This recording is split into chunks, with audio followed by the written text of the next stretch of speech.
Kebudayaan kita nggak kurang tanah suci. Leluhur kita udah wariskan tanah suci.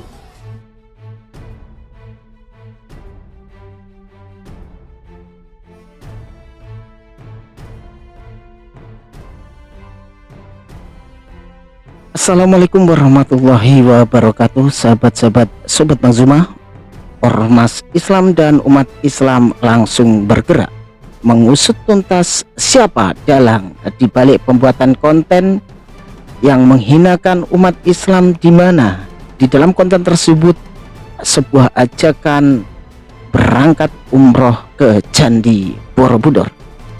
Beberapa hari yang lalu kita sudah melihat video tersebut dan kita melihat bahwasannya dalam satu pernyataan di dalam video tersebut mengatakan kalau umroh ke tanah suci harus menghabiskan uang puluhan juta. Ayo misalkan religi terjangkau, orang-orang mah mau ke tanah sucinya kudu bayar puluhan juta, kadang sampai antri.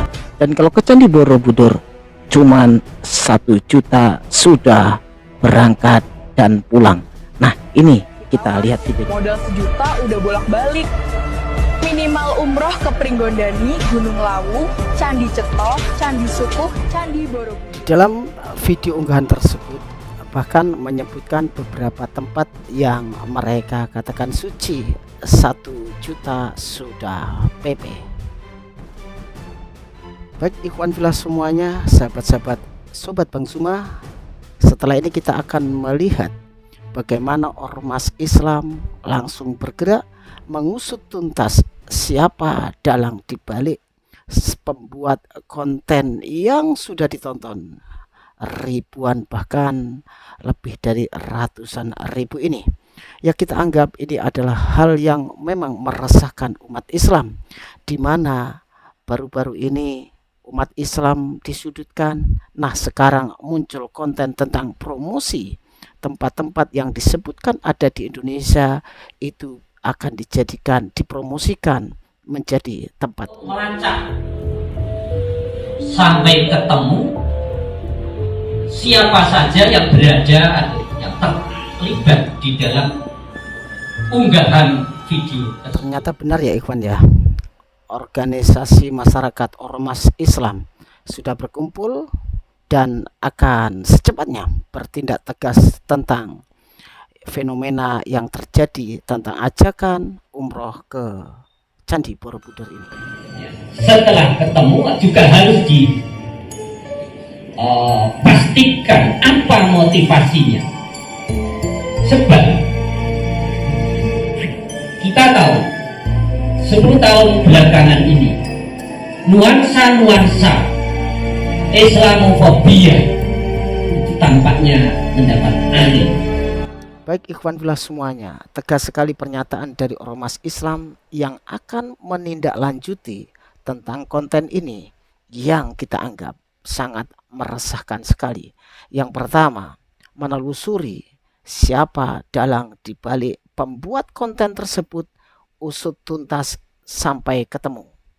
Yang kedua, apa motif orang ini membuat konten tersebut, mengajak umroh ke Candi Borobudur.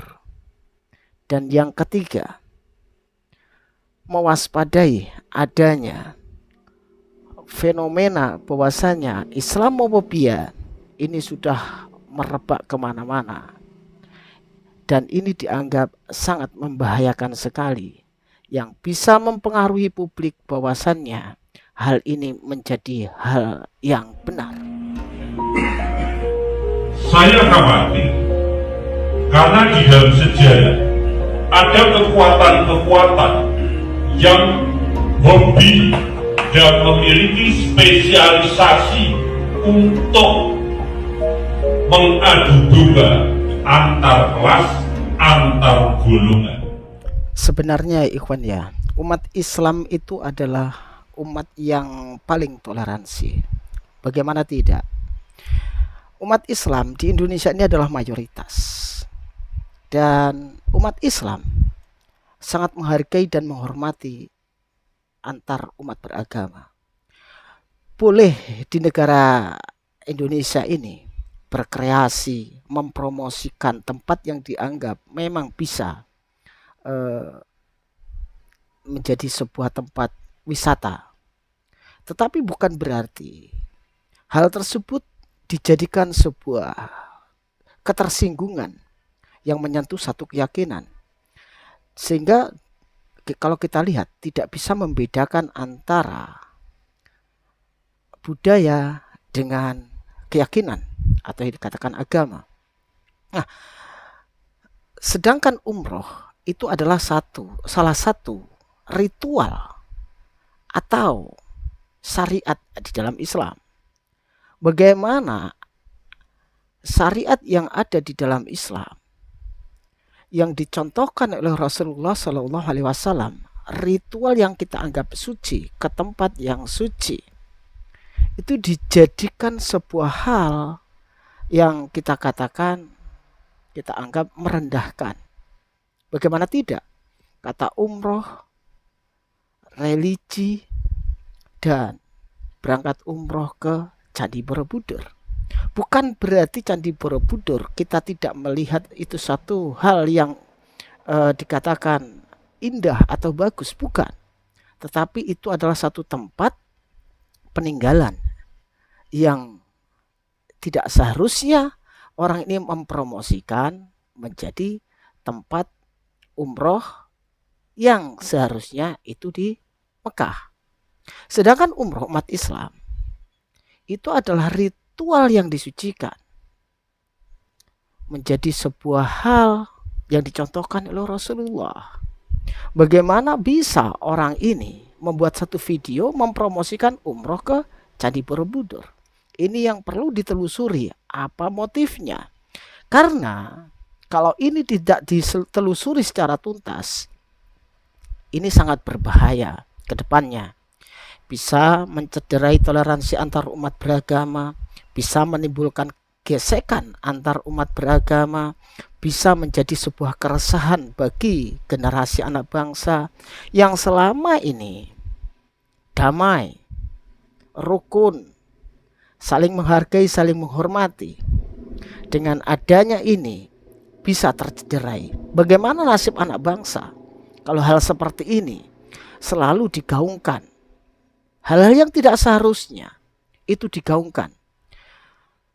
Dan orang-orang yang memang tidak bertanggung jawab seperti ini, seperti memiliki kebencian-kebencian terhadap umat Islam. Kita ketahui di zaman akhir-akhir ini ya, di akhir-akhir ini fenomenanya luar biasa. Islam disudutkan, Islam dipojokkan. Bagaimana kita yang mayoritas itu dianggap rasis dan sebagainya. Padahal seandainya umat Islam ini rasis, bagaimana nasib orang-orang di luar Islam yang hidup di Indonesia? Apakah bisa damai? Tapi pada kenyataannya orang-orang yang di luar Islam hidup damai, rukun, ada di Indonesia. Nah, jadi hal-hal seperti ini memang bisa mengusik ketentraman. Sehingga saya sangat setuju sekali kalau ini diusut tuntas sampai ke akar-akarnya. Motif dan siapa orang ini, tujuannya apa. Jadi jangan dengan dasar kebencian, berbeda keyakinan, kita menimbulkan perpecahan. Waspada terhadap orang-orang yang bertujuan memecah belah anak bangsa. Jadi kita boleh berbeda keyakinan, tapi dalam ranah NKRI tetap kita harus junjung tinggi kesatuannya. Jangan sampai gara-gara oknum segelintir bisa kita saling bergesekan, bermusuhan, sehingga memunculkan hal yang menyebabkan perpecahan. Baik ikhwan fillah semuanya, sahabat-sahabat Sobat Bang Zuma, dukung selalu channel Sobat Bang Zuma dengan cara subscribe, like, comment, share, dan selalu setia bersama channel-channel muslim. Cukup sampai di sini dulu. Akhirul kalam, wassalamualaikum warahmatullahi wabarakatuh.